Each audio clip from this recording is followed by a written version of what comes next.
సునందా, ఏంటండి? సిరి ఏంటి ఈ మధ్యన అంత డల్గా ఉంటుందా? నేను అలాగే అనుకుంటున్నానండి. ఏంటమ్మా ఏమైందంటే ఏమీ లేదంటుంది. ఏమీ లేకపోతే సిరి ఎలా ఉంటుందో నాకు తెలీదా? ఏదో ఉందా, నువ్వు వెళ్ళి అడుగు. అలాగేనండి, అడుగుతాను. అబ్బా ఒకటే తలనొప్పి. ఏంటమ్మా సిరి, ఈ మధ్య అంత డల్గా ఉంటున్నావు? ఏమీ లేదమ్మా. ఏమీ లేదంటున్నావేంటి?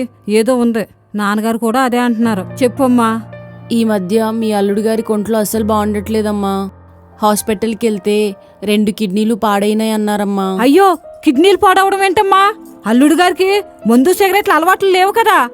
అవునమ్మా, బిజినెస్ టెన్షన్స్ వల్ల టైంకి తినక సరైన నిద్ర లేక బీపీ హై అయ్యి ఇలా జరిగిందంటమ్మా. అయ్యో, ఇంత జరిగితే మాకు చెప్పలేదేంటమ్మా? మీకు తెలిస్తే మీరు బాధపడతారని మీ అల్లుడు గారు చెప్పొద్దని చెప్పారమ్మా. ఎంత పని జరిగింది? నువ్వెలా దాయడం భావ్యమా? ఇప్పుడు ఏం చేద్దాం మరి?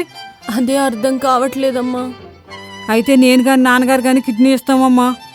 మీకు షుగర్ ఉంది కదమ్మా, పని చేయవంటమ్మా. మరి ఇప్పుడు ఎలాగమ్మా? నేను ఇద్దామనుకుంటున్నానమ్మా. అయ్యో, మరి నీ ఆరోగ్యం? ఆయన నాతో ఉంటేనే కదమ్మా నేను హ్యాపీగా ఉంటాను. ఆయన లేకపోతే నేను బ్రతికుండి లాభం ఏంటమ్మా? అందుకే నేను ఈ నిర్ణయం తీసుకున్నాను.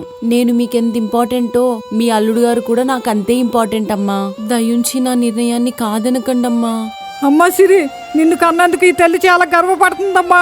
మీరేం బాధపడకండమ్మా, నాకేం కాదమ్మా. ప్రాణాలను సైతం లెక్క చేయకుండా భర్తలను కాపాడుకోవాలనుకునే భార్యలకు హ్యాట్స్ ఆఫ్.